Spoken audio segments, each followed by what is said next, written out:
ঈসা রুহুল্লাহ নবী মস্ত বড় পাহাড়ের পাশ দিয়ে তিনি যাচ্ছিলেন। যাওয়ার সময় ঈসা নবী লক্ষ্য করলেন বিরাট বড় একটা পাথর, অনেক বড় পাথর থেকে ঈসা রুহুল্লাহ পাথরের চারপাশ দিয়ে ঘুরতে ঘুরতে আল্লাহকে ডাক দে বলে, ইয়া রাব্বি, এত সুন্দর পাথর আমি জীবনেও কোনোদিন দেখিনি। আল্লাহ, এত সুন্দর পাথর দিয়ে তুমি কি করবে আল্লাহ? কেনই বা বানাইছো? আর এটার ভিতরে আছেই বা কি? আল্লাহ ডাক দিলেন, ঈসা, ভিতরে কি আছে তুমি কি জানতে চাও? ঈসা বললেন, হ্যাঁ রাব্বি, জানতেই তো চাই। আমার রব বলেন, ঈসা রে, তোমার হাতের লাঠিখানা দিয়ে পাথরের মধ্যে আঘাত করো। খুদারি নবী হযরত ঈসা পাথরের মধ্যে আঘাত করলেন, পাথরখানা মাঝখান থেকে ভেঙে দুইটা টুকরা হয়ে গেল। ঈসা নবী দেখলেন পাথরের ভিতরে একজন আল্লাহর বান্দা সবুজ লাঠির উপরে ভর দিয়ে সবুজ পোশাক পরে দাঁড়ায়া দাঁড়ায়া আল্লাহর জিকির করতেছে। জোরে বলা যাবে কি সুবহানাল্লাহ?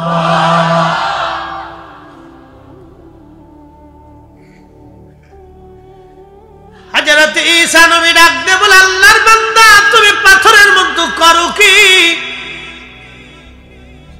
আল্লাহর বান্দা বলে, হুজুর, 400 বছর ধরে এই পাথরের মধ্যে আল্লাহর জিকির করি। 400 বছর ধরে এই পাথরের ভিতরে আমি আল্লাহর ইবাদত করি।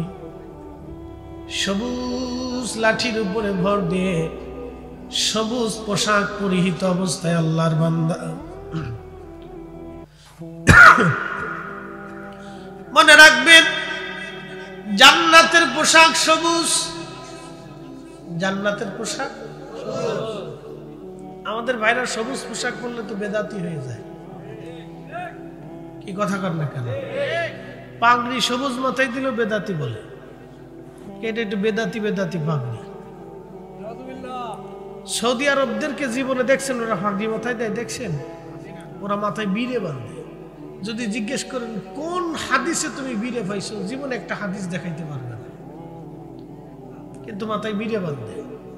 আমরা জীবনে ওই বীরের বিরুদ্ধে ফতোয়া দিলাম না, ফতোয়া দেয় খালি পাগড়ির বিরুদ্ধে, কালাম নিয়ে ফতোয়া মারতেছি। কি কথা কন না কেন? জীবন ওই বীরের বিরুদ্ধে ফতোয়া দিই নেই। যদি মাথার ভিতরে বীরে বান্ধস, কই হয়েছে সেই বীরে?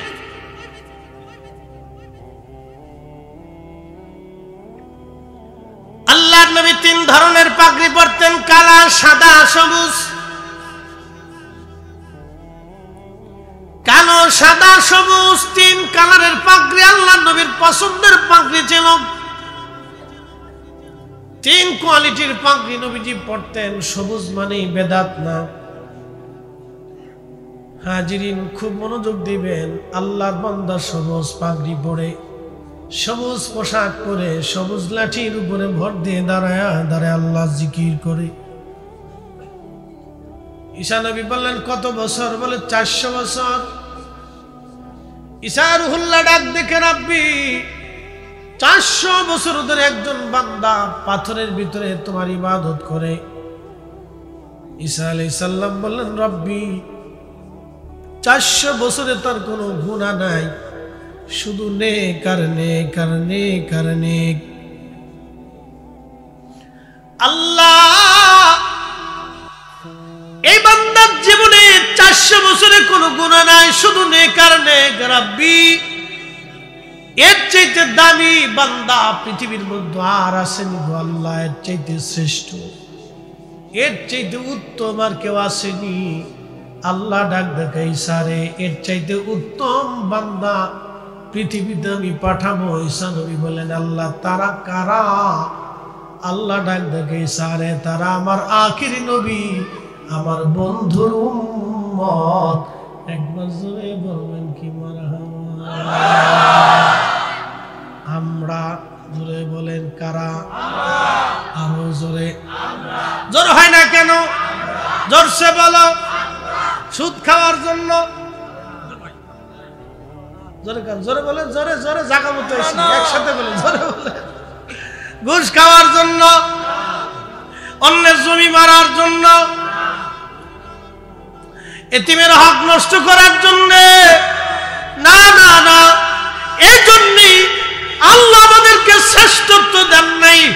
এই কোরআনে আল্লাহ ডাক দিলেন, কুনতুম খায়রা উম্মাতিন উখরিজাত লিন-নাসি তা'মুরুনা বিল মা'রুফি ওয়া তানহাউনা আনিল মুনকার।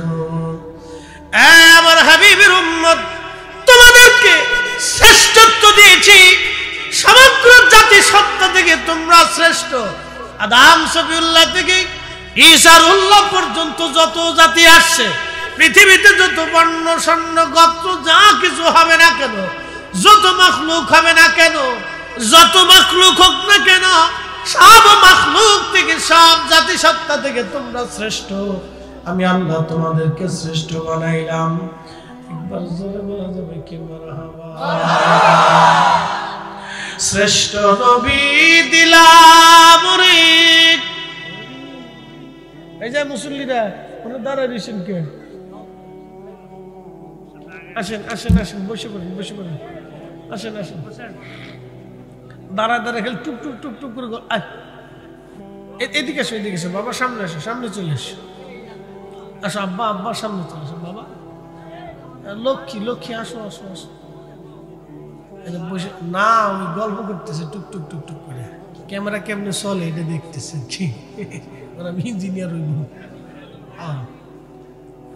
আসো, আসো, আসো, সেই আসো। ওরা যে মাহফিলে আইছে এই তো বেশি, তো কি তার লাগে আইছে এ তো জানে। এটা না থাকলে থাকতো না, কোরসুর বাজ্যে ঘুমাইতো কি যাই গিয়ে। দরকার, দরকার আছে। ওরা আগামী দিন থাকবে, আমরা কবরে চলে যাবো, কথা ঠিক কিনা? ওদের কি দরকার? আচ্ছা আপনাদেরকে বলি, আমরা বাংলাদেশ থেকে সব আমরা হিন্দু তারাই দেই, কেমন হবে না? এই কথা কন না কেন? আমরা যদি সব হিন্দু তারাই দিই তাহলে কেমন হবে? সব বৌদ্ধ, খ্রিস্টান, ইহুদি, শিখ, নাসারা যা আছে সব আমরা তারাই দিই। শোনেন, আল্লাহ পৃথিবীটাকে সবকিছু দিয়ে সুন্দর বানাইছে। ফুল বাগানে সব ফুল থাকে, সব জাতি সত্তা দিয়ে আল্লাহ পৃথিবীতে বানাইছে। আচ্ছা বলেন, আল্লাহ কি ইচ্ছা করলে সব মুসলমান বানাইতে পারতেন না? আল্লাহ আবার আজাজিল্লে বানাইছে কে? আজাজিল্লেকে আল্লাহ হত্যা করতে পারে না, তো ওইটার বানায় রাখছে কে? পরীক্ষা করার। কি কথা কর না কেন? সব জাতি সত্ত্বেই থাকবে, আমরা বাংলাদেশে সবাই নিয়ে মিলেমিশেই থাকবো। কি কথা কর না কেন? হিন্দুর বাজারে হিন্দু বাজার করবে, ব্যবসা করবে, বাণিজ্য করবে, আমাদের সাথে মাছ ধরবে, উঠা চলাফেরা করবে, ব্যবসা বাণিজ্য হবে, লেনদেন হবে, সমাজ হবে, রাজনীতি হবে, চলুক না। তার ভিতরে আবার এসে দাঁড়াইছে একটা ইসকন, এতে উস্কানি দিয়ে হিন্দু মুসলমানের দাঙ্গা বাঁধানোর বুদ্ধি চলতেছে। এগুলি আমাদের দেশে হতে দেওয়া যাবে না, কথা কন ঠিক কিনা? আমরা মিলেমিশে আছি, মিলেমিশেই থাকবো। ও হিন্দুর বাড়ি, হিন্দুর প্রতিমায় হিন্দু পূজা করতেছে, করুক, ওখানে তো আমাদের মুসলমান যাওয়ার দরকার নাই। কি কথা কন না কেন? কিন্তু দেন মুসলমানের ফুলাপন ওখানে যে খালি গুড়গুড় গুড়গুড় গুড়গুড় গুড়গুড় গুড়গুড় গুড়গুড় করে লাড়ু খাইতে যায়, লাড়ু খাইতে যায় না, খালি বেডি দেখতে যায়। আমি ভালো করেই জানি কি লেগে যায়, লাড়ু খাইতে যায় ওরা। কে ওখানে যাইতে হবে কি জন্য?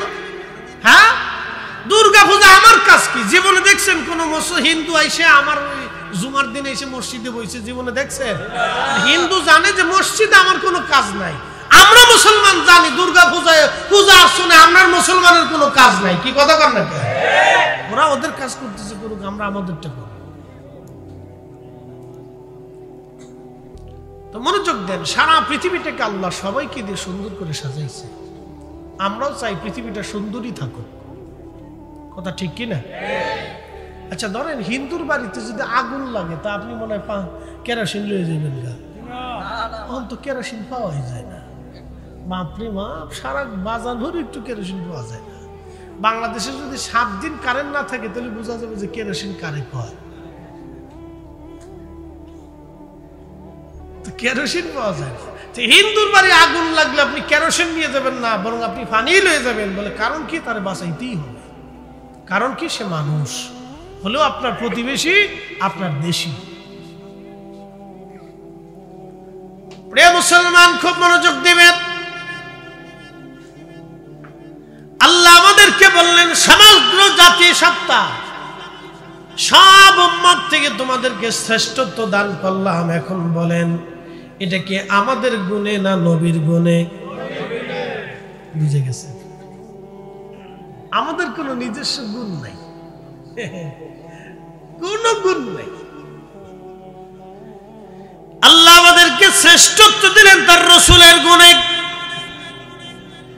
আল্লাহ ডাকতে বলতেছে ঈসা এর চাইতে দামি বান্দা আমি পৃথিবীতে বানাবো। বলে কারা? আখিরি নবীর উম্মত। বলে ইয়া রাব্বি, কি কারণে তুমি তাদেরকে এত দাম দিবা?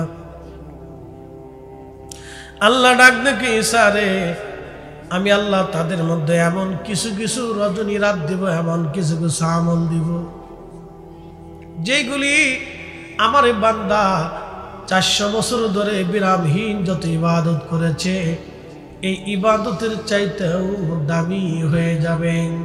একবার জোরে বলা যাবে কি আল্লাহু আকবার। শ্রেষ্ঠ নবী দিলাম রে তরিয়ে নিতে রোজা হাসরে। ঠিক কি না? শ্রেষ্ঠ নবী দিলাম রে তরিয়ে নিতে রোজা হাসরে।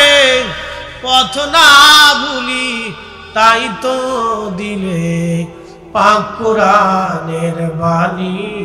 খোদা তোমার মেহেরবানি। সুন্দর ফুল সুন্দর ফল মিঠা নদীর পানি। খোদা তোমার মেহেরবানি। চাঁদপুরবাসী, মতলববাসী খুব মনোযোগ দিয়ে শুনে যাবেন। শ্রেষ্ঠত্ব দিলেন আমার রব, আমার আল্লাহ আমাদেরকে শ্রেষ্ঠত্ব দিলেন। বলে রাত কি? আজকে যেমন জুমার রাত, 2 ঈদের রাত, কদরের রাত, বরাতের রাত, এরকম কিছু কিছু রজনী আল্লাহ দিয়েছেন যে রজনীগুলিতে ইবাদত করলে হাসরের ময়দানে বহু মানুষের দিল মরে যাবে, কিন্তু ওই দিন বান্দাদের দিল মরবে না যারা জুমার রাত্রি বেলা, কদরের রাত্রি বেলা এবং বরাতের রাত, 2 ঈদের রাতে জেগে জেগে যারা ইবাদত করবে হাসরের ময়দানে তাদের দিল মরবে না, দিল জিন্দা থাকবে।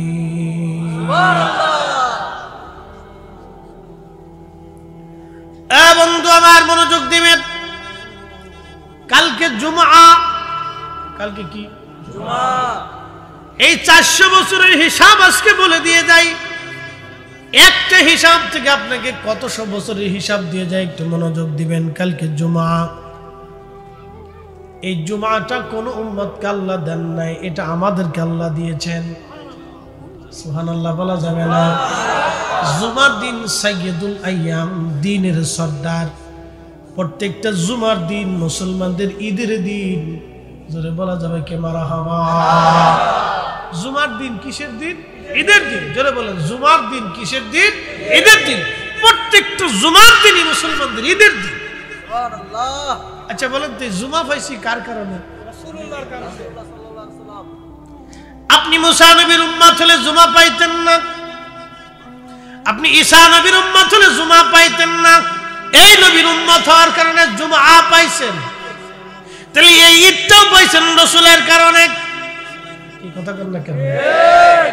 এই ঈদটাও পাইছেন রাসূলের কারণে। রাসূল আছে, কোরআন আছে, বুঝে দিয়ে যাবেন আজকে।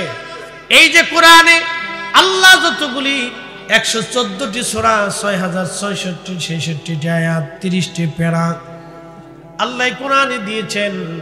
এই কোরআন কিন্তু আল্লাহ সরাসরি এসে আমাদের কাছে বলে যান নাই। এই কোরআন আল্লাহ তার হাবিবের কালবের মধ্যে জমা করেছেন। যখন কোরআন আসতো তখন নবীজি ঘেমে চুপসে যাইতেন, তখন সাহাবীরা দেখতেন আল্লাহর নবী ঘেমে যাচ্ছেন, কোরআন নাজিল হচ্ছে। কোন রাস্তা দিয়ে আসলো, কোন দিক দিয়ে আসলো, এটা কোন সাহাবী কখনো কোনোদিন দেখেন নাই। কোরআন নাজিল হয়ে যাওয়ার পরে নবী বলতেন, সাহাবীরা আল্লাহ বলছেন যালিকাল কিতাবু লা রাইবা ফীহি হুদাল লিল মুত্তাকিন। ওহ এমন এক কিতাব, যেই কিতাবের মধ্যে কোনো সন্দেহ নাই। ঠিক তখনই কোন সাহাবী দাঁড়ায় বলেন, ইয়া রাসূলুল্লাহ, কুরআন কোন সময় আসলো, আল্লাহ কখন বলল, কোন দিক দিয়ে আল্লাহ কুরআন পাঠাইলো, আমরা কিছুই দেখলাম না। আপনি তো নিজেই তার জবান দিয়ে বলে দিলেন এটা আল্লাহর কালাম, তাহলে আমরা কি করে মানব? এর অর্থ হলো সাহাবীরা আগে নবী বিশ্বাস করছে। ঠিক বুঝেন নাই মনে হয়? সাহাবীরা আগে নবী মানছে। সাহাবীরা আগে কাকে মানছে? জোরে বলেন, জোরে জোরে, বুঝে দেখলে বলেন, না বুঝলে বলার দরকার নেই। সাহাবীরা আগে কাকে মানছে? নবী মানছে। নবী মাননেই কোরআন বুঝছে। রাসূল বলছে এটা কোরআন, এটা হাদিস, এটা কোরআন, এটা আমার বাক্য, এটা আল্লাহর বাক্য। সাহাবীরা ওটাই বিশ্বাস করছে, এটাই আল্লাহর বাক্য। রাসূল বলছে এটাই ঠিক, নবী বলছে এটাই ঠিক। নবী বলছে কবরে আযাব হয়, সাহাবীরা বলছে এটাই ঠিক। নবী বলছে কবরে প্রশ্নের সওয়াল জবাব হবে, সাহাবীরা বলছে এটাই ঠিক। নবী বলছে হাশরের ময়দান কায়েম হবে, সাহাবীরা বলছে এটাই ঠিক। নবী বলছেন হাশরের ময়দানে হাউজে কাউসার হবে, সাহাবীরা বলছে এটাই ঠিক। নবী বলছেন হাশরের ময়দানে মিজানের পাল্লা হবে, সাহাবীরা বলছে এটাই ঠিক। নবীরা বলছে আগের নবীরা আসছেন, তাদের এই মুজিজা ছিল, সাহাবীরা বলছে এটাই ঠিক। নবী বলছেন আমি মেরাজে গেছি, আল্লাহর সাথে দেখা করছি, জান্নাত জাহান্নাম ঘুরে দেখে আসছি, তখনও ওযুর পানি করায়, সাহাবীরা কয় এটাই ঠিক। নারে তাকবীর, নারে রিসালাত। সাহাবীরা নবী মানছে আগে। কারে মানছে? জোরে বলেন, কাকে? নবী মানছে।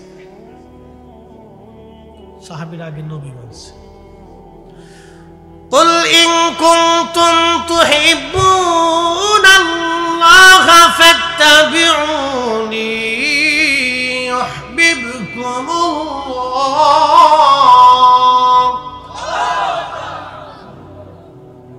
কষ্ট হচ্ছে আপনাদের? বুঝতে অসুবিধা নাই তো? চলুক না, আরো 10-15-20 মিনিট চলুক ইনশাআল্লাহ। আল্লাহ কবুল করুক, বলেন আমিন। আল্লাহ কোরআনে বলেন, কুল, হুজুর আপনি বলে দেন, ইন কুনতুম তুহিব্বুনাল্লাহ, কেউ যদি আমি আল্লাহকে চূড়ান্তভাবে ভালোবাসতে চায়। বুঝেন নাই? ভালোবাসবো কাকে? আল্লাহ পাক। আল্লাহকে ভালোবাসলে আল্লাহকে মানতে হবে, আল্লাহর সব কিছু মানা লাগবে, আল্লাহর জন্য জীবন দেওয়া লাগবে, আল্লাহর জন্য সংসার ছাড়তে হবে, আল্লাহর পথে বের হয়ে যাইতে হবে। আল্লাহ মানতে হলে আল্লাহর দেওয়া যত আইন আছে তা মানতে হবে। আল্লাহ বলেন, হাবিব উম্মতকে জানান, চূড়ান্তভাবে কেউ যদি আমাকে ভালোবাসতে চায়, আল্লাহকে ভালোবাসা মানে আল্লাহর জন্য জীবন দেওয়া, আল্লাহর গোলামি করা, আল্লাহর ইত্তেবা করা, আল্লাহর আইন মেনে নেওয়া, আল্লাহর উপরে পরিপূর্ণ ইয়াকিন আনা, আল্লাহর উপরে ইখলাস রাখা, আল্লাহ সব করেন, আল্লাহ সব কামান, সব বিশ্বাস মহব্বত আল্লাহর প্রতি ঢেলে দেওয়া। হাবিব উম্মতকে বলে দেন, কেউ যদি বলে আমি আল্লাহকে ভালোই বাসতে চাই এবং আমি আল্লাহকে চূড়ান্তভাবে ভালোবাসতে চাই, হুজুর আপনি বলে দেন ফাত্তাবিউনি, সেজন্য আপনি নবীকে চূড়ান্তভাবে মেনে নেয়। বুঝেন নাই? আবার বুঝাই, আপনি নবী চূড়ান্তভাবে মানলেই আমি আল্লাহ মানা হয়ে যায়। একসাথে বলুন আল্লাহ। না না, জোরে জোরে জোরে জোরে জোরে। আপনি নবী মানলে আল্লাহ মানা হয়। নবী মানলে, নবীর দল হইলে আল্লাহর দল, নবীর গোলামি আল্লাহর গোলামি, নবী মানা নবী ভালোবাসা নবীর দল আল্লাহর দল। এই জন্য কবরে নামার সময় বলা হয় বিসমিল্লাহি ওয়া আলা মিল্লাতি রাসূলিল্লাহ। নবীর দল, আল্লাহর দল, নবীর মত, আল্লাহর মত, নবীর ইত্তেবা, আল্লাহর ইত্তেবা, নবীর জন্য জীবন দেওয়া, আল্লাহর জন্য জীবন দেওয়া, নবীর গোলামি, আল্লাহর গোলামি। ভাই সামনে ওয়াজ করে আমরা আল্লাহর গোলাম, নবীর গোলাম না। আল্লাহকে আমার নবীর গোলামি আগে করা, আমি আমি আল্লাহর গোলামি হয়ে যাবে। বুঝাইতে পারছি মনে হয়? বুঝে যান। সূত্র সহজ, a square plus b square. সূত্র কঠিন না, কিন্তু আমরা ফেসাইতে অঙ্ক লাস্টে মিলে না।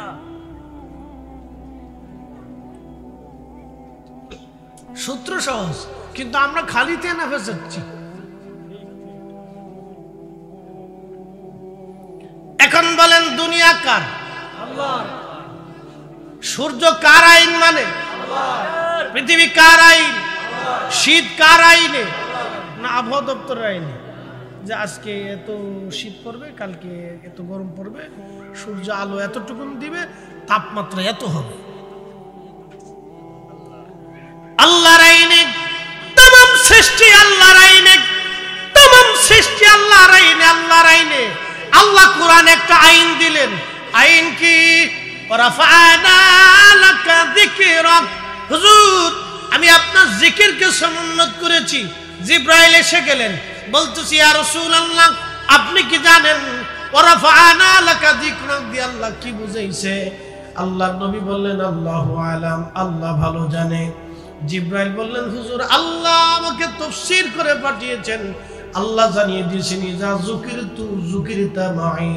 আপনি নবী, আল্লাহর জিকির যেখানে হবে, আপনি নবীর জিকির সেখানে হবে। আল্লাহর আলোচনা যেখানে, আপনি নবীর আলোচনা সেখানে। আল্লাহর শান যেখানে, আপনি নবীর শান হবে সেখানে। একবার জোরে বলা যাবে কি মারহাবা? নারে তাকবীর, নারে রিসালাত। আল্লাহর স্লোগান যেখানে, রাসূলের স্লোগান চলবে সেখানে। এই কথা বলেন না কেন? ঠিক কি না? সব ফয়সালা কি আমাদের না আল্লাহর? আল্লাহ। ফয়সালা আল্লাহ। এখন আপনি না মানলেও কিছু করার নেই। না মানলে জোর করে মানার সুযোগ নেই। ইদা যুকিরতু যুকিরতা মাই। আমি আল্লাহর শান যেখানে, আপনি নবীর শান সেখানে। আমি আল্লাহর আলোচনা যেখানে, আপনি নবীর আলোচনা সেখানে। আমি আল্লাহর জিকির যেখানে, আপনি নবীর জিকির সেখানে। আল্লাহর স্লোগান যেখানে, রাসূলের স্লোগান সেখানে। আল্লাহর হামদ যেখানে, নবীর দুরূদ সেখানে।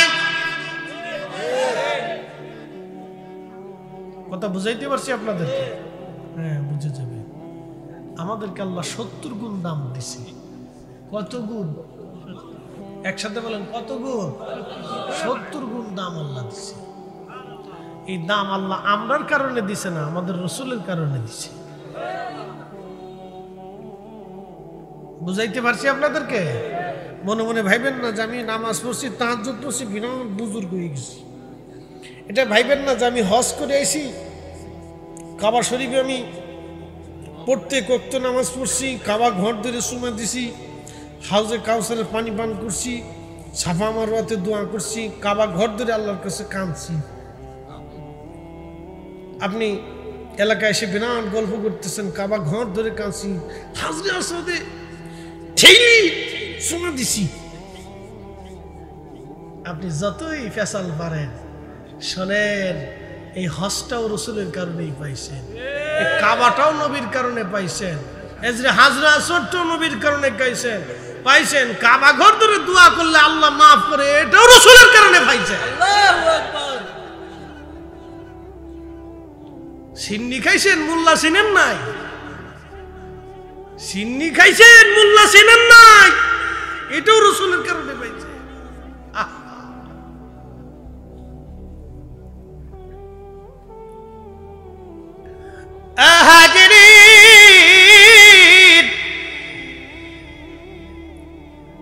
আল্লাহ ডাক দেখে হাবিব দরজার পাশে ঠেস মেরে এলান দিয়ে দাঁড়িয়ে থাকি, কখন আপনি আসবেন, কখন আপনি আসবেন, কখন আপনি আসবেন। কারণ আপনি এসে আবু বকর বলে ডাকবেন, কাফেররা যদি জেনে ফেলে আপনাকে মারবে,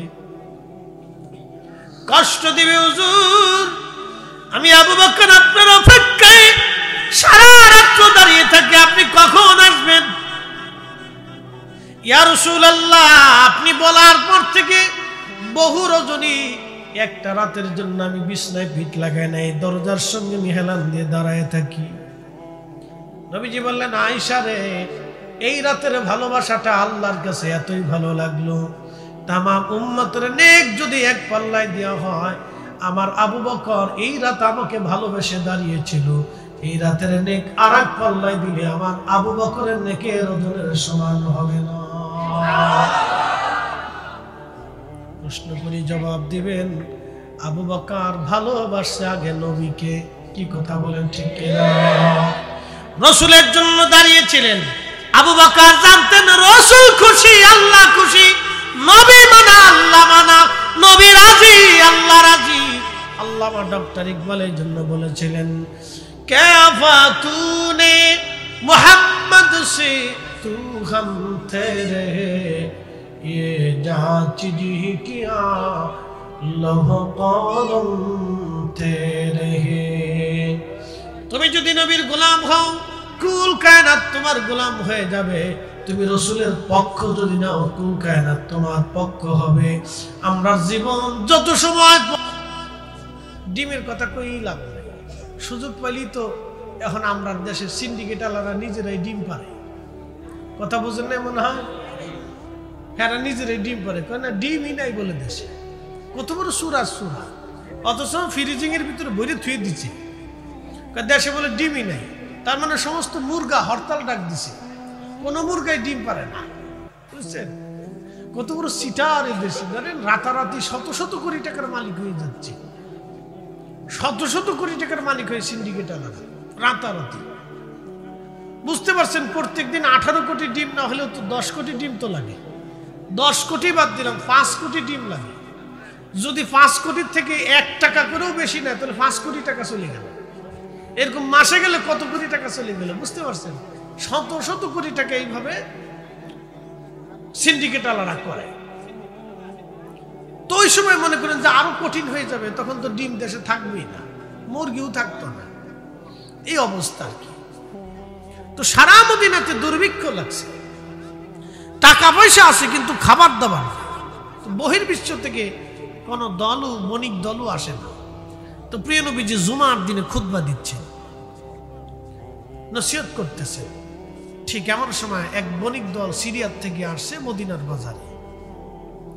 এক সাহাবী ঘোষণা দিলেন, শুনছো মদিনার মানুষ, মদিনার বাজারে সিরিয়ার থেকে বণিক দল খাবার দাবার জম গম নিয়ে আসছে, তোমরা যার যার পণ্য কেনার দরকার তাড়াতাড়ি যাও। 7 দিন ধরে কারো ঘরে খাবার নাই, বাচ্চা কাচ্চা ক্ষুধার্ত। ধীরে ধীরে ধীরে ধীরে ধীরে ধীরে সাহাবীরা যেতে যেতে যেতে যেতে যেতে যেতে 10 জন বসে রয়েছে। কয়জন? 10 জন ছাড়া সব চলে গেল খাবার কেনার জন্য।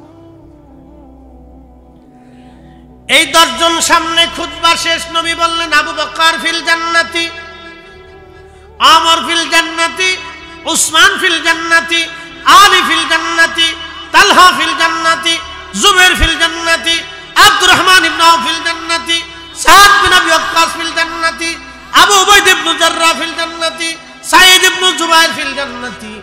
এইভাবে 10 জন সাহাবীর নাম নবী ঘোষণা দিয়ে বললেন, এরা সবাই আল্লাহর জান্নাতি।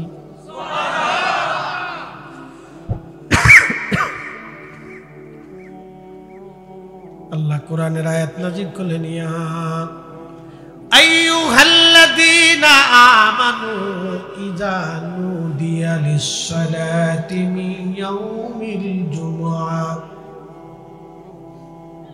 হে ঈমানদার ঈমানদার ঈমানদার ঈমানদার, যখন জুমার আযান হয়, দুনিয়ার সব কিছু ছেড়ে দিয়ে তোমরা জুমার নামাজ পড়ার জন্য মসজিদের দিকে চলে আসো।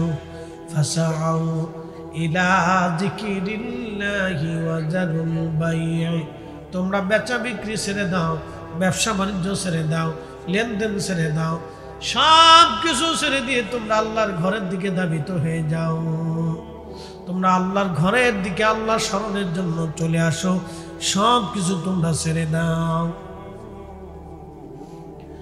আল্লাহর নবী বললেন সুনান তিরমিজিতে, প্রিয় নবী বললেন, আমার কোন উম্মত জুমার আযান পড়ার পরে গোসল আদি সারিয়া পরিষ্কার পরিচ্ছন্ন হইয়া উত্তম পোশাক পরে সুগন্ধি লাগাইয়া আমার কোন উম্মত যদি বাড়ি থেকে পায়ে হেঁটে হেঁটে হেঁটে হেঁটে আল্লাহর ঘর মসজিদ আসে, খুব ভদ্রতার সাথে জুমার নামাজ পড়ে এবং ইমামের কাছাকাছি বসে খুতবা শুনে, সালাত আদায় করে, বিনয়ের সাথে সালাত আদায় করে, বিনয়ী বেশে আমার উম্মত হেঁটে হেঁটে হেঁটে হেঁটে যদি বাড়ি চলে যায়, প্রত্যেক কদমে কদমে আমার আল্লাহ 1 বছর ধরে যত ইবাদত হবে এবং 1 বছর ধরে যত নফল নামাজ হবে, 1 বছর ধরে যত ইবাদত হবে, 1 বছর ধরে যত নফল নামাজ হবে, 1 বছর ধরে যত ইবাদত হবে, প্রত্যেক কদমে কদমে আমার আল্লাহ লিখে দেবে। একবার জোরে বলা যাবে আল্লাহু আকবার।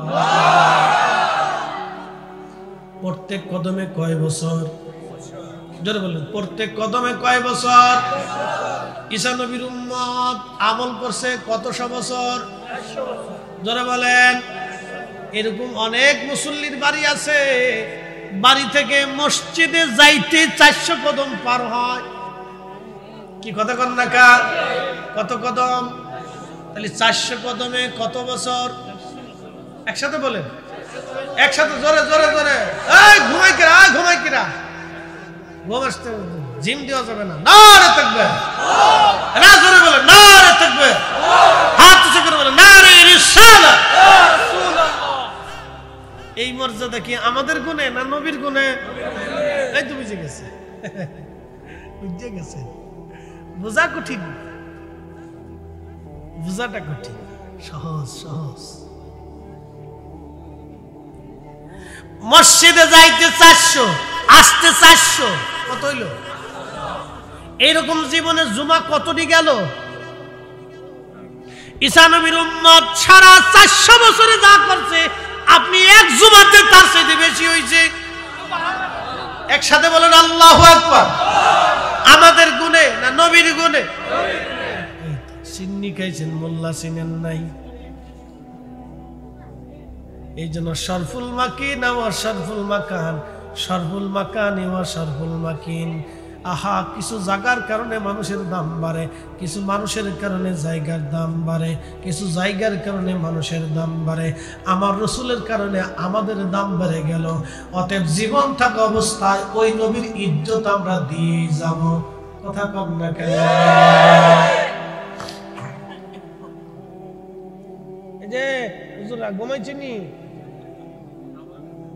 না, ওরা চোখ লাল হয়ে গেছে। আর কত 10টার সময় পড়তে কি ঘুমায়? দেখেন ওদের টাইম তো নেই, টাইম নাই। দেখেন আল্লাহ কোরআনকে, এই কালামটাকে আল্লাহ এই উম্মতের জন্য সহজ করে দিলেন আমার রসুলের কারণে। এই বাচ্চাগুলি এই পুরা কোরআন শরীফটা সিনার ভিতরে জমা করে, আপনি এত সহজ ভাববেন না। এই পুরা কোরআন শরীফটা এই বাচ্চারা জমা করে, রাত 4টের সময় উঠে, 3টের সময় উঠে, হুজুরে বেরিয়ে বেরিয়ে ফিটে ফিটে, দরজা ফিটে, বেড়া ফিটে, উঠেক বাবা উঠেক, তা ওরা ঘুম থেকে উঠে। আমাদের দেশের অনেক খোলাপান আছে, ফজরের রক্তে বাপে যদি ডাক দেয় তো বাপের 14 গোষ্ঠী উদ্ধার করে, বুঝছেন না? এসে বাচ্চাগুলি উঠে উঠে কোরআন হাতে নেয়, তারপরে পড়তে পড়তে পড়তে পড়তে ফজর পড়ার পরে সবক টবক দিয়ে এরপরে আপনার সকালবেলা নাস্তা টাস্তা করে এরপরে বিশ্রামে যায়, একটু ঘন্টাখানিক ঘুমায়, ঘুমেতে উঠে তারপরে গোসল টোসল করে এরপর আবার কোরআন হাতে নেয়। কোরআন শরীফ পড়ে পড়ে জোহরের রক্তে কিছু খায়, এরপর আসর পর্যন্ত পড়ে। আসর থেকে মাগরিব, আসর থেকে এই সামান্য 1 থেকে 1.5 ঘন্টা টাইম পায়। এই 1-1.5 ঘন্টার ভিতরে ও তুফান উড়ায়। তুফান বুঝেন নাই? সারাদিন রাতে ও কোনো সুযোগ টুযোগ পায় নাই, দুষ্টুমি করবে, শয়তানি করবে, কোনো সুযোগ নাই। এই 1.5 ঘন্টায় সুযোগ পায়। এই 1.5 ঘন্টায় ও মনে করেন যে লুঙ্গি উষা করবে, খামচি দিবে, ওরে মারবে, ওরে ধরবে, গাছে উঠবে, দাঁড়ায় মুঠবে, যে যাবো না তাই করুক। আমি বলছি আমার মাদ্রাসায় বলা যাবো না তাই কোনো নিষেধ করা যাবে না। প্রয়োজনে মাদ্রাসা ভেঙে ফেলে দিক, তাও কিছু পাওয়া যাবে। হ্যাঁ, এই সময় বাচ্চা যদি খেলাধুলা না করে অসুস্থ হয়ে যাবে, তো মারা যাবে, ব্রেন নষ্ট হয়ে যাবে, ওকে খেলতেই হবে। অনেকে বুঝে না, দেখছো মাদ্রাসার পোলাপান কত শয়তান, মাদ্রাসার পোলাপান কত শয়তান। আপনি বুঝে ছোটকালে বিরাট বড় বুজুর্গ ছিলেন, আপনি তো লুঙ্গির কাপড় উঁচু করে দাঁড়ায় দাঁড়ায় ঘুরাই ঘুরাই মুছছে। হাতে তো নিজেই খারাই ঘুরাই ঘুরাই ঘুরাই ঘুরাই মুছছে। ওখানে কত শয়তান,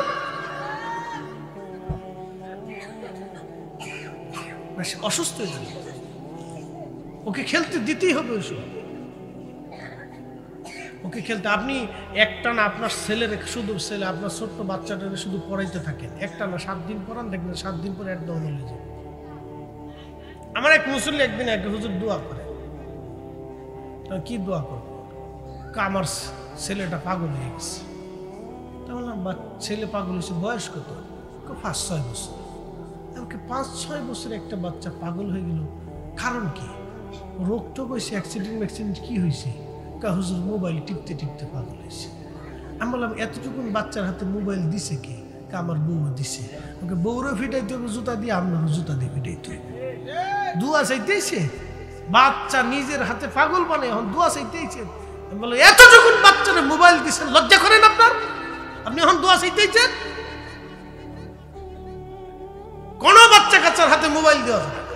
কি কথা কন না কে? বাপ ডাকলেও দেওয়া যাবে না, ওর হাতে মোবাইল দেওয়া যাবে। আর ওই ফুলাপানের হাতে মোটরসাইকেল দেওয়া যাবে না। মানে এখন ঠিক কয় নাই কিন্তু, দেখেন এখন কিন্তু ঠিক ওরা কয় নাই, এখন কথা বলে ওর পিছন থেকে কিন্তু এখন আর ঠিক করলো না, কারণ এখন তো স্বার্থের বিরুদ্ধে চলে গেছে। মোটরসাইকেল দেওয়া যাবে না, মোটরসাইকেল দেওয়া যাবে না। সেই দিন আমার ঢাকার আমার এই মাদ্রাসার এক দাতা, তার বাইক নিয়ে 1 হাত চলে গেছে, সিরে চলে গেছে। বেঁচে থাকার মরে যাওয়ার সমান কথা। ফাও ভাঙছে, হাত ভাঙছে, নাই কিছু, ল্যাংটা কুড়াইয়া বিক্রি করে খাইতে। আপনাদেরকে বলি, যুবক যারা আছেন গাড়ি ঘোড়া চালাবেন খুব হিসাব করে চালাবেন। পিছন দিক দিয়ে বন্ধু একটা বয়ে গিয়ার মারে, আর একটু জোরে চালায়, জোরে চালায় না, এটা করবেন না। নিজের কন্ট্রোলে রেখে চালাবেন। মনে রাখবেন, মোটরসাইকেল একবার পড়ে গেলে আর উঠতে পারবেন না। যদি একবার পড়ে যায় তাহলে আর উঠার সুযোগ নেই। এই জন্য আপনাদেরকে অল্প বয়সে অনেক কিছু বুঝে সুঝে না, হিসাব করে চলতে। জীবনের অনেক হিসাব আছে, তাহলে আমাদেরকে সহি সমাজ দান করুন। সকলে বলে না আমিন। প্রিয় উপস্থিতি, ঈসা আলাইহিস সালামের উম্মত 400 বছর ধরে যা না করছে, আমার নবীর উম্মত এক জুমাতে তার সাথে বেশি পেয়েছে। তাহলে এরকম জীবনে প্রত্যেক মাসে 4টা জুমা পাইছে, বছরে কতগুলি জুমা হয়েছে? তাহলে আপনার 25 বছরের জীবনে কতগুলি জুমা হয়েছে?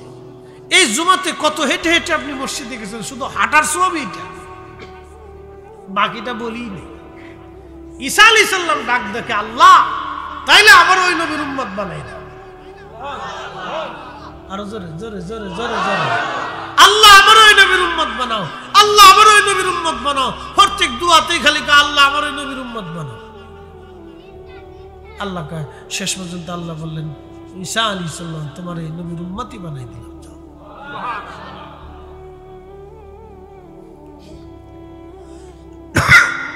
হযরত ঈসা রূহুল্লাহ এখন 4র্থ আসমানে। খ্রিস্টানরা বলে না ঈসাকে মেরে ফেলে দেওয়া হয়েছে। খ্রিস্টানদের বিশ্বাস ঈসাকে হত্যা করা হয়েছে, আর আমাদের বিশ্বাস ঈসা নবী 4র্থ আসমানে 33 বছর বয়সে আল্লাহ তাকে আসমানে নিয়ে চলে গেলেন। পৃথিবীতে তিনি কিয়ামতের পূর্ব সময় আবার আসবেন।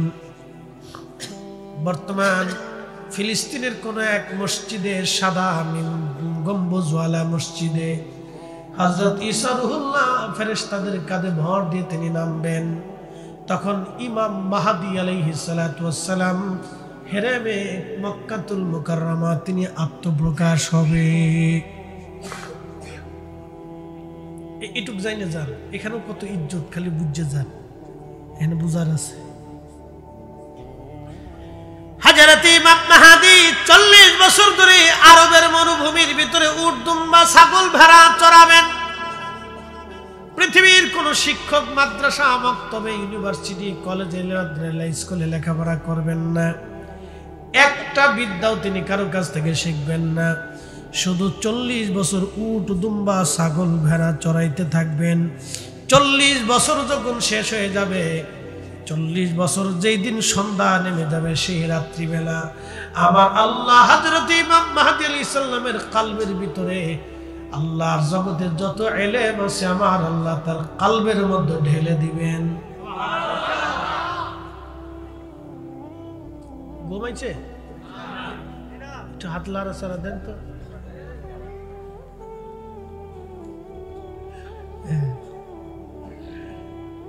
গুরুত্বপূর্ণ কথা তো, জিম টিম দিলে বুঝতেন না। কত বছর পরে আল্লাহ সমস্ত ইলম ঢুকাই দিলেন।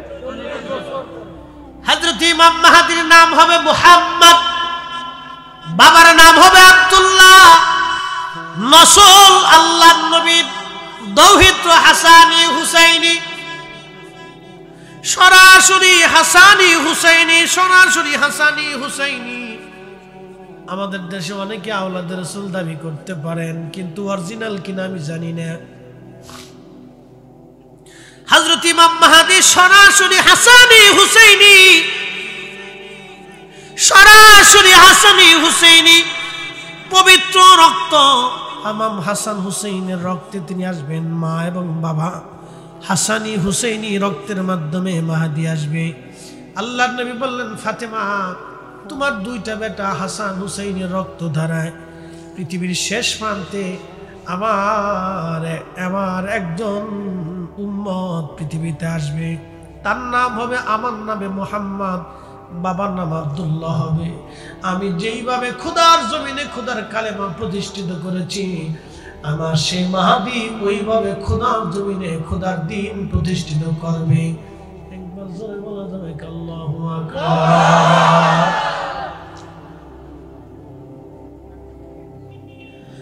হযরত মাহদীকে যদি এক রাতে আল্লাহ সব বিদ্যা কলবে দিয়ে দেয়, আমার দিকে তাকান, ইমাম মাহদী দিয়া কি নবী, না নবী দিয়া মাহদী? ইমাম মাহদীর কারণে কি নবীর দাম বাড়ছে, না নবীর কারণে মাহদীর দাম হলো? আল্লাহর নবীর নসল আসার কারণে যদি মাহদীর কলবের ভিতরে আল্লাহ এক রাতে সমস্ত ইলম যদি ঢেলে দেয়, তাহলে বুঝেন যার নসল আসার কারণে এত বড় ইলমওয়ালা হলো, ওই নবীর ইলম কত হতে পারে। ওই রসুলের ইলম নিয়ে যারা প্রশ্ন করো, বাবা হাসরের ময়দানে রসুলের সামনে কেমনে দাঁড়াইবা চিন্তা করে দাঁড়াই। আল্লাহ রসুলের সামনে তো হাসরে দাঁড়াইতেই হবে। কোন বাপের বেটা জন্ম হয় নাই আর জন্ম হবে না যে হাসরের মাঠে আল্লাহ রসুলের সামনে ছাড়া, নবীর হামদের পতাকা ছাড়া, সুপারিশের মাধ্যম ছাড়া জান্নাতে যাবে। এই উম্মতের বাগানে কোনো বাপের বেটার জন্ম হয় নাই আর কোনোদিন হবেও না। মনে রাখেন, তাহলে আল্লাহর কোরআন শরীফ মিথ্যা হয়ে যাবে। মনে রাখেন, আল্লাহ রসুল ছাড়া জান্নাতে যাওয়ার কোনো সুযোগ নেই। নবী বলছেন হামদের পতাকা আমার হাতেই থাকবে, সুপারিশের পতাকা আমার হাতে থাকবে। আমি উম্মত আগে নিয়ে আগে জান্নাতের দরজার তালা খুলব। আমার আগে কেউ তালা খুলতে পারবে না। আমার আগে আমার উম্মত ছাড়া কেউ আগে জান্নাতে যেতেও পারবে না। আমি আগে নিয়ে যাব, আমার সাথে করে নিয়ে যাব। বাড়ি যে সুবহানাল্লাহ কেন তারপর খেয়ে কই একসাথে জোরে বলেন, জোরে জোরে জোরে। খুশি না বেজা? খুশি হইতেই হবে। সিন্নি খাইছেন, মোল্লা চিনবেন না? চিনতে হবে। আজারে বাজারে ওয়াজ শুনিয়ে অন্যদিকে ডাইভার্ট হয়েন না। কি কথা কর না কেন? অন্যদিকে ডাইভার্ট হয়েন না, ঈমান নষ্ট করেন না, বিশ্বাস মজবুত রাখেন। আমরা শ্রেষ্ঠ নবীর শ্রেষ্ঠ উম্মত। কথা বলেন ঠিক কিনা?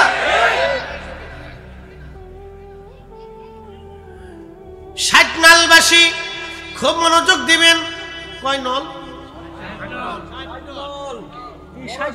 60টা নল হলো কেমন?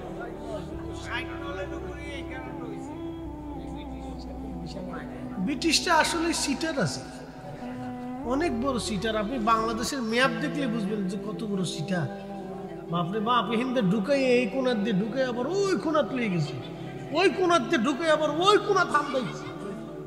দেখছেন কত বড় সিটার। কে তুই সিস্টেম করে একভাবে একটা লেভেল করে দিলি তো হইতো।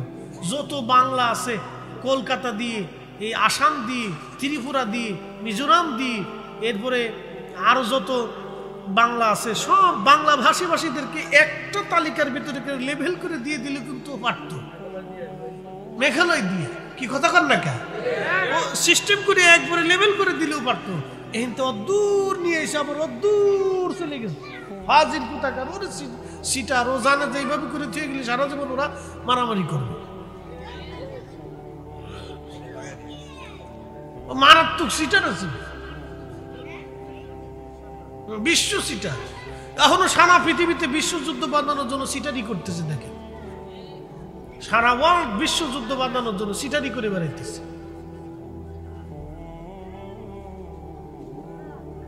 হাজিরিন খুব মনোযোগ দিবেন। সাতনালবাসী ওয়াজ কোথায় রাখছিলেন? ওয়াজ তো সাতনালেই চলতেছে।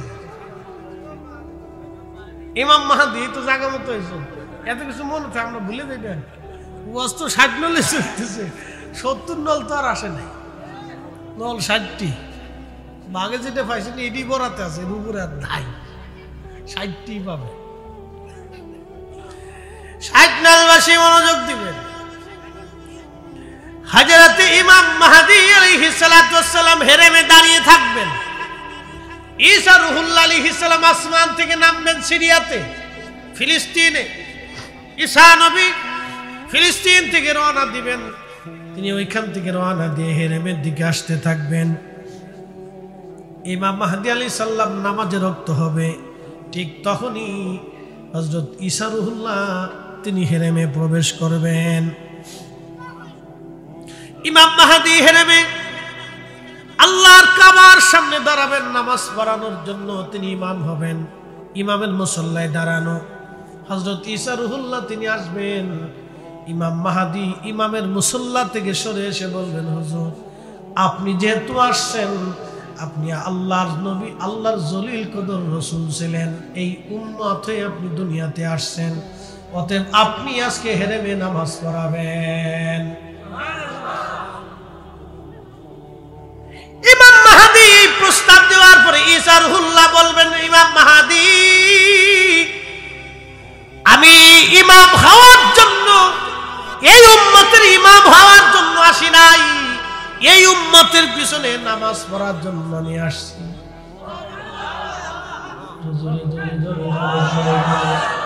এই উম্মতের পিছনে নামাজ পড়ার জন্য আমি আসছি। আপনি নামাজ পড়ান, আমি ঈসা আপনার পিছনে নামাজ পড়ব। আপনি চিন্তা করেন তো এই উম্মতের দাম কত, যে ঈসার মতো নবী এই উম্মতের পিছনে নামাজের জন্য চেষ্টা করে। নামাজ শেষ হয়ে যাওয়ার পরে ঈসা রূহুল্লাহ রওনা করবেন মদিনার দিকে। এই আমার দিকে তাকান, কোথায় দিকে, কোন দিকে? মদিনার দিকে রওনা দিয়ে আল্লাহর নবী রওজা মুবারকে যায় দাঁড়াবেন। আগে রওজা শরীফের পাশে দাঁড়ায় ঈসা নবী আল্লাহর নবীকে সালাম দিবেন, আসসালাতু আসসালামু আলাইকা ইয়া রাসূলুল্লাহ। যখন সালামের জবাব তিনি সালাম যখন দিবেন, তখন রওজা শরীফ থেকে আবার নবী স্পষ্টভাবে সালামের জবাব দিবে। হাজার হাজার লক্ষ লক্ষ মুসলমান সেই সালামের জবাব শুনতে পারবে। স্পষ্টভাবে রওজা থেকে সালামের জবাব আসবে আমার নবীর কণ্ঠে, নবীর ভাষায়। একবার জোরে বলা যাবে কি ইয়া রাসূলুল্লাহ? বলেন রাসূল রওজা শরীফে জিন্দা আছেন না?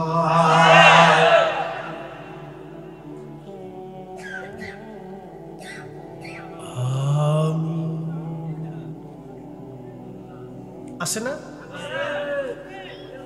এরা আমাদের মতোই হুজুর, আমাদের মতোই হুজুর, আলেম, মাদ্রাসায় পড়ছে।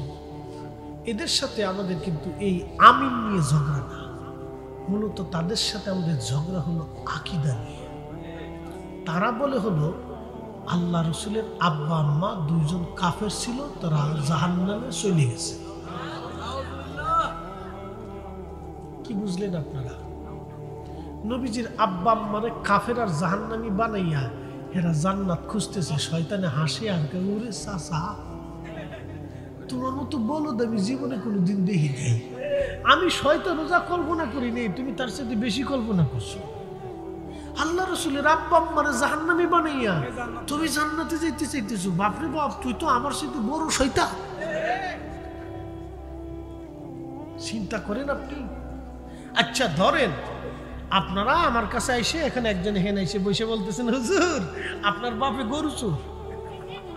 তখন এই কথা বলার পরে আমি তাহলে দুলাভাই আপনি চাটা খান, যে তোমার আব্বার গরু চোর বানাইছেন, তাহলে আপনি চা খান, এই আর কিছু কদ্দুর টিয়া বসে লন, এটা কমু।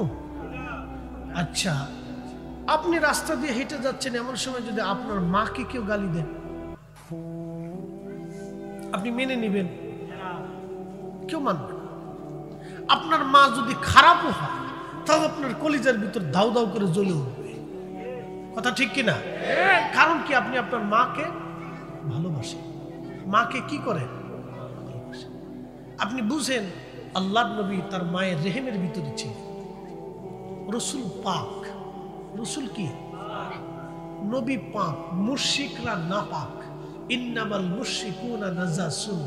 মুশরিকরা অপবিত্র, তারা কালেমার দিক থেকে অপবিত্র, শারীরিকভাবেও তারা অপবিত্র।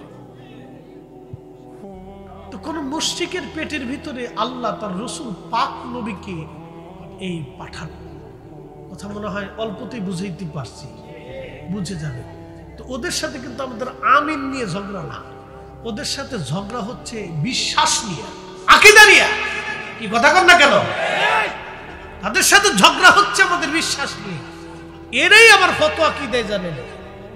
হাজী সাহেবানরা আপনারা হজ করবেন, হজ শেষ করে মদিনাতে যাবেন, নবীর মসজিদে নামাজের নিয়ত করে যাবেন। সাবধান, রওজা শরীফ জিয়ারতের নিয়ত করবেন না, তাহলে বেদাত হবে, হারাম হবে, শিরিক হবে। মনোযোগ দেন। ঈসা আলাইহিস সালাম হেরেম থেকে নামাজ শেষ করে কোন জায়গায় গেছেন?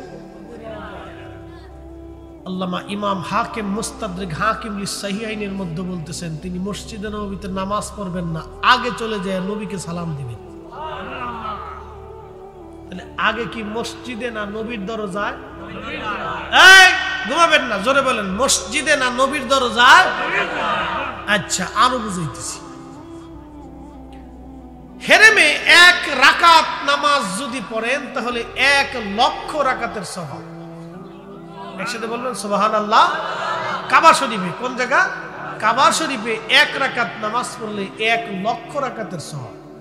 আর মদিনাতে যদি আপনি 1 রাকাত নামাজ পড়েন 50,000 রাকাতের সওয়াব। জোরে বলুন সুবহানাল্লাহ। মনোযোগ দিয়ে। সওয়াবের অঙ্কটা কি মক্কায় বেশি না মদিনায় বেশি? মক্কায় বেশি। সওয়াবের অঙ্কটা মক্কায় বেশি, মদিনাতে অঙ্কটা সংখ্যাটা কম।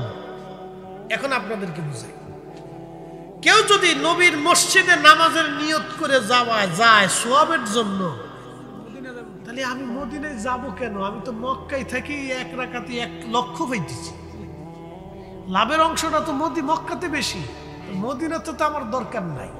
সওয়াবের দরকার হলে আমি মক্কায় পাইতেছি, মদিনায় যাই কিতা করতাম? মদিনায় মূলত আমরা নেকের জন্য যাই না, মদিনাতে যাই আমরা রাসূলের জন্য। কথা বলেন ঠিক কিনা?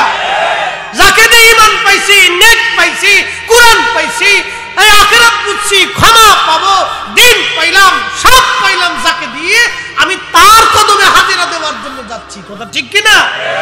আমার অন্তরিত মদিনা। আপনারে বুঝাই দিল কি শিরিক আর বেদাত। আমার দেশের কিছু শিক্ষিত মানুষ আছে, চিন্তা করলো বাপরে বাপ, মদিনার থেকে পড়িয়েছি। কে মদিনার থেকে পড়লে কি বড় হয়? মক্কাতে কি আবু জেহেল ছিল না? উতবা, সাইবা, মুগিরা, আবু লাহাব ছিল না? ইয়াজিদের বাড়ি কি মনে হয় বাংলাদেশে? কোন জায়গা? তার বাড়িও তো মক্কায়, অরিজিনাল বাড়ি মক্কায়। তো তো মক্কা ইউনিভার্সিটিতে পড়লে কি একবার বুজুর্গ হয় নাকি? মদিনা ইউনিভার্সিটি থেকে পড়ে আসলে কি হক্কানি হওয়া যায় নাকি? হক্কানি হবে ইমানে, আকীদায়, বিশ্বাসে, রাসূলের গোলামিতে। কথা কোন ঠিক কিনা? নবীর গোলামিতে হক্কানি। এটা আপনাদেরকে বুঝতে হবে। এই জন্য কাজী নজরুল আন্ডার ম্যাট্রিক। কোন বিশ্ববিদ্যালয়ের ভাইস চ্যান্সেলর ছিল বলেন তো? Under matric. কাজী নজরুলের মতো একটা মেধাবী বাচ্চা, বালক ছেলে, শিক্ষিত, বাংলার ইতিহাসে আর দেখান তো এমন একটা মেধাবী। আরে রবীন্দ্রনাথ ঠাকুর তো সে জমিদার ছিল, তার কলমেরও অভাব ছিল না, কাগজেরও অভাব ছিল। কাজী নজরুল ছিল দরিদ্র, মা তার নাম দিয়েছিল দুখু মিয়া, ভাত খাইতে দিতে পারত না। এত অভাবে ছেলেটা বড় হয়ে গেল। কলম দিয়ে লিখবে, কলমও নাই, কাগজও নাই, যা পাইতো তাতেই লিখত। লিখতে লিখতে লিখতে লিখতে সাহিত্য, গ্রন্থ, প্রবন্ধ এত কিছু লিখলো, এমনও জীবন গেছে তার সাহিত্য বিক্রি করে সংসার চালাইতেছে। কাজী নজরুল যদি বিক্রি করতে না হতো, রবি ঠাকুরের মতো যদি সে জমিদার বংশের ছেলে হইতো, তাহলে বিশ্বকবি রবীন্দ্রনাথ ঠাকুর তো পাওয়া দূরের কথা, রবীন্দ্রনাথ ঠাকুর কাজী নজরুলের ছোঁয়ার কাছেও যাইতে পারত না, কাছেও যেতে পারত না। কাজী নজরুল চমৎকার করে আমার রসুলের শান লেখছেন, বহু শান লেখছেন। তার ভিতরে একটা শান শোনাই।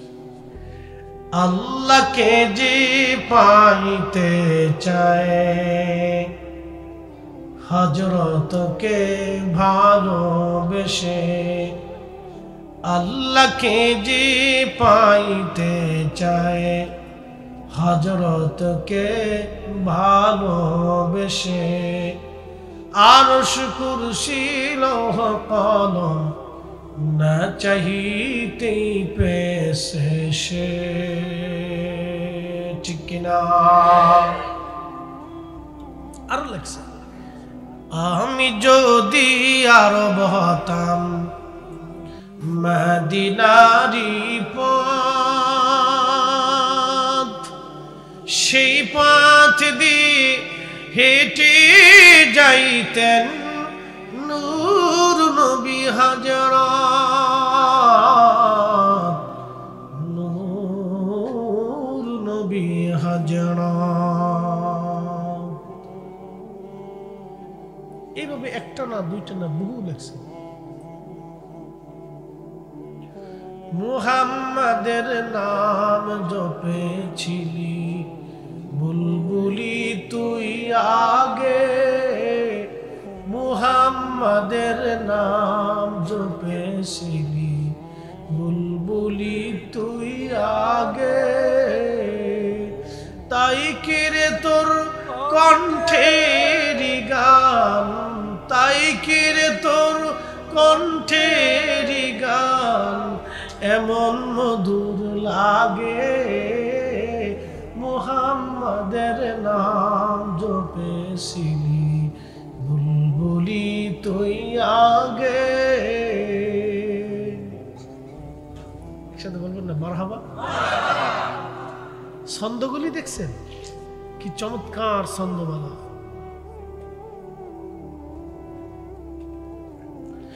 ধুলির ধারা বেহেশত আজ, জয় করিল দিনের লাজ। আজকে খুশির ঢাল নেমেছে ধূসর সাহারায় রে, সাগর আকাশ বাতাস দেখবি যদি আয় রে, সাগর।